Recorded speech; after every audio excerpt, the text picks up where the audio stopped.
the Philippines ordered the deployment of more warships into the South China Sea on Thursday, March 25, amid a growing diplomatic dispute over a fleet of Chinese ships parked near the disputed reef. China claims almost the entire resource-rich sea, and this week was accused by the United States of attempting to intimidate and provoke others by parking its ship near Whitsun Reef. Manila has ordered Beijing to withdraw the remaining 183 boats on the boomerang-shaped reef, about 320 kilometers west of Palawan Island, describing their presence as an attack on Philippine sovereign territory. About 220 ships were detected by the Philippine Coast Guard on March 7, but only Manila published late last week. Philippine military air patrols over the reef on Monday, March 23, found 183 still there. China says hundreds of their fishing vessels are sheltering from bad weather near the reef, which Beijing claims as part of the Spratly Islands in the contested South China Sea. Citing Channel News Asia,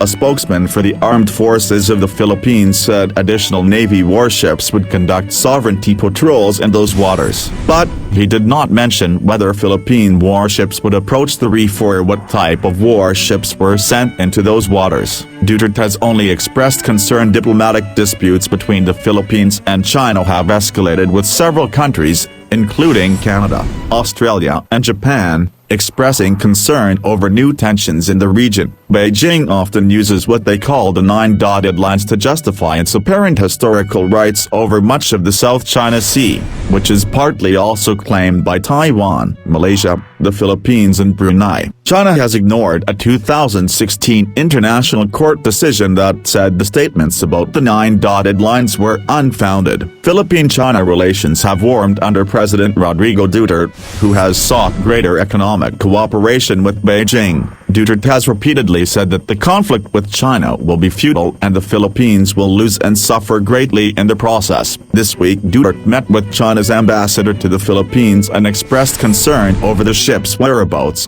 Philippine presidential spokesman Harry Roque said Thursday. But Roque insists there is no real controversy because they, China, don't insist on staying there permanently.